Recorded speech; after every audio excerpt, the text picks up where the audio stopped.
in a piece of delightful news, let's talk about Beau talking about the Fox Dominion lawsuit. I included this, I was going to do one of those normal things where I just got the words on the screen and I'm in a box reading the words, telling you what happened, yada, yada. But Beau is so darn tickled by this, I had to include Beau of the Fifth Column's take on the more recent developments that we've learned in the Fox Dominion lawsuit. I will also point out they are hilarious. Here it is.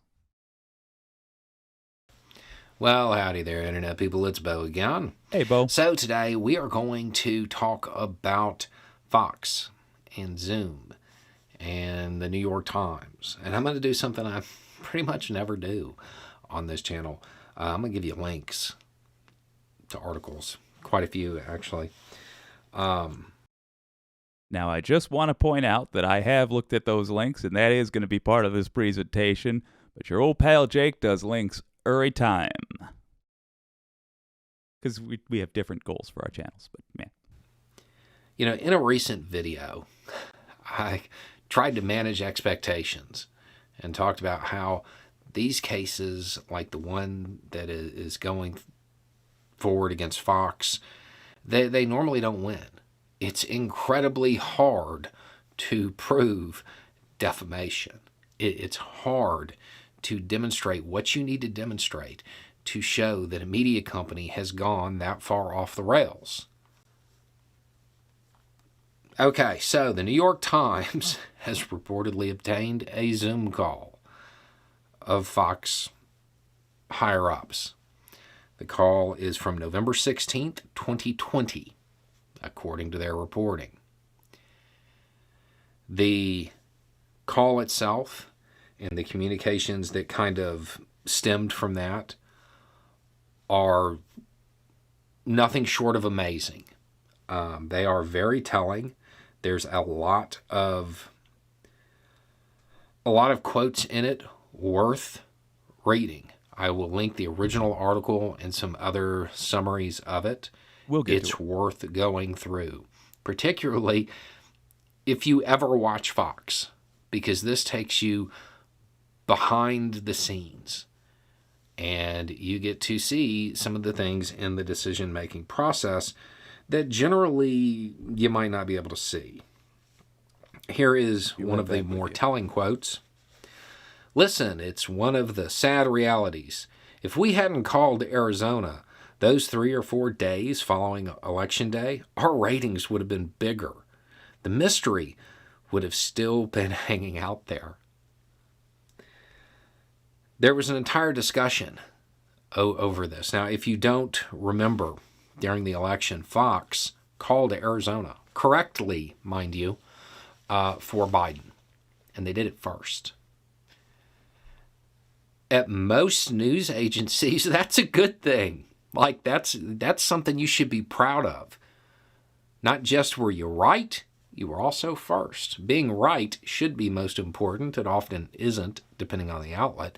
But they were right and they were first. I finally get to lean on my local news background a little bit here. Yeah, it's a big damn deal to be first. Like, it's one, you have to make sure you are absolutely, positively, 100% correct if you announce this thing. Because you will get shredded by your competition, and rightly so.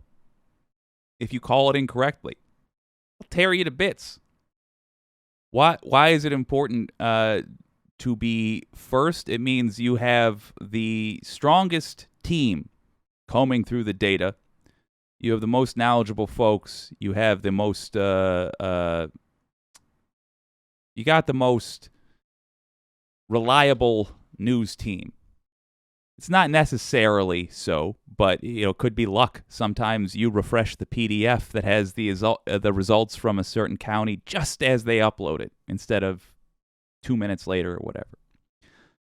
But yeah, it is a big deal, and it is without question, if you're dealing with reality, it is without question that you would want that, unless, of course, You don't actually care, and you know your audience doesn't actually care about what reality is. If you're not measuring, if you're not simply there to report the news, but you're there to do something else, then it might not matter. But you're not a news organization. That should be a win. But they were actually upset because their audience was mad about it. And there was even reportedly, depending on the articles you're going to look at, some of them will tell you that there was actually discussion about maybe taking it back or maybe not making calls so soon because they don't want to upset their viewers with the truth. That's pretty wild. Here's another one that I just found amazing. Before it goes on, let me just point something out. Imagine you're Fox News, and imagine you know that your viewers believe the election was stolen. It wasn't stolen. But let's just go with this for a while. Fox could come out and say, look, what has every other news organization said now after we called it? They said the same thing. So with the information available to us, we made the right call first. And then they could have a debate about whether or not the information available to them was accurate. That is how they could have spun it if they still wanted to appeal to the crazies. But it never even occurred to them to approach things as a news organization does. Just think about that. It never occurred to them to even lie in the way a news organization would, as in saying we don't have complete information. What instead they talked about is how to better be goons for the Republicans. Let's have Beau break it down a little more, or in his own way, which I enjoy immensely. But I think we're living in a new world, in a sense, where half of the voting population doesn't believe in big corporations, big tech, big media. There's a lack of trust. And when they feel like things are being done behind closed doors in rooms that they can't understand, it exacerbates the emotion and how they feel about the process.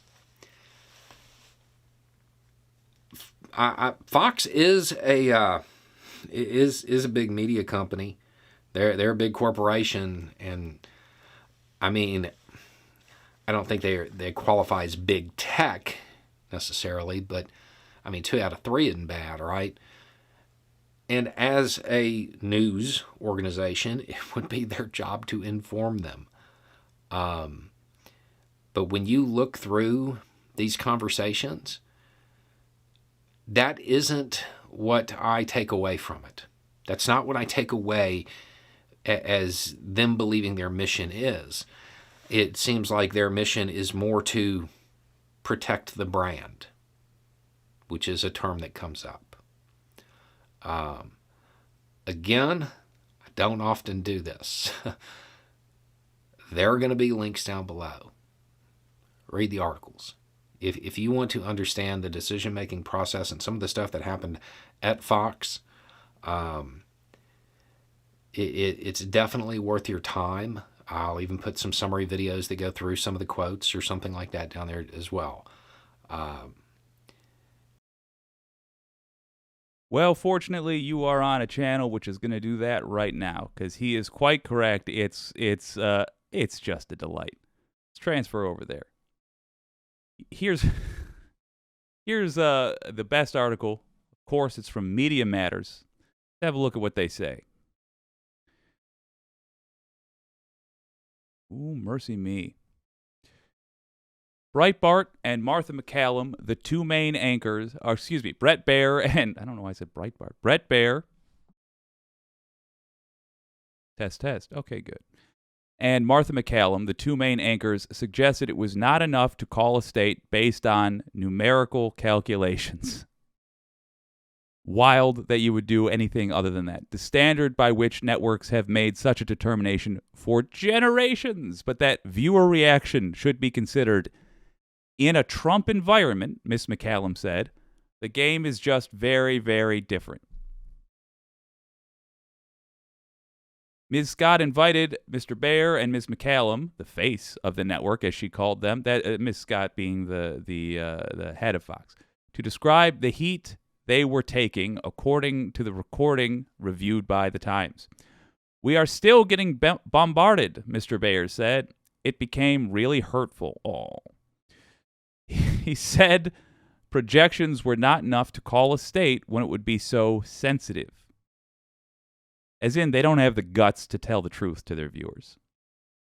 I know the statistics and the numbers, but there has to be, like, this other layer so they could think beyond about the implications. Like maybe they lie to their audience constantly, and now it's biting them in the butt. Miss McCallum agreed. There's just obviously been a tremendous amount of backlash, which is, I think, more than any of us anticipated. And so there's the layer between statistics and news judgment about timing that I think is a factor. For a loud faction of our viewership, she said, the call was a blow. Neither she nor Mr. Bear explained exactly what they meant by another layer. A person who was in the meeting and spoke on condition of anonymity, of course, cowards, to describe internal discussions said on Saturday that Mr. Bear had been talking about processes because he was upset the decision desk had made the Arizona call without letting the anchors know first. Again, this is absolutely bizarre behavior for a supposed news organization.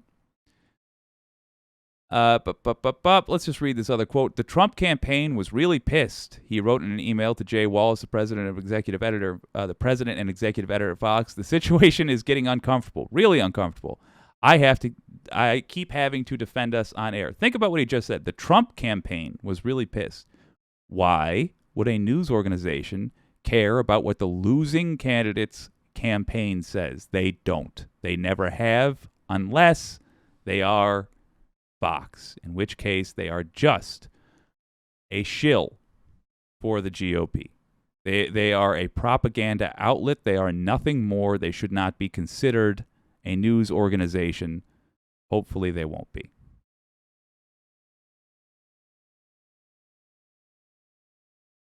All right, so what can you do about this? It's pretty straightforward. Take advantage of the fact that right now Fox is doing basically a blackout of this coverage. They're not discussing the lawsuit on air. It's probably a wise move legally. It would probably get them in trouble to discuss this on air. They did that at all. Fortunately, that gives us an opportunity. All those people that would have been really pissed about them calling the election accurately, their talking points came from Fox in the first place, by and large. All of their retorts to sense and logic have to first get generated by Fox. Take advantage of that and simply ask questions that you know MAGA people in your community can't answer. If you have somebody who is a MAGA cultist who has fallen down the Fox rabbit hole, if you got an old uncle who's sharing insane Facebook memes and starting to say white nationalist talking points without really understanding them, this is the best time to ask him, did you hear what Tucker Carlson said about you? Did you hear what Sean Hannity said about Fox viewers? It just seems kind of disrespectful to me. When they go looking for that information, the only place they will be able to find it are either general corporate media, which for once is telling the full truth, or lefty outlets. Because the right-wingers know what they did. The right-wingers are in trouble right now. There's no good answer for them right now. Tucker Carlson can't say, I didn't say that. You will necessarily be breaking the veil piercing the veil and giving these people a chance to see the truth.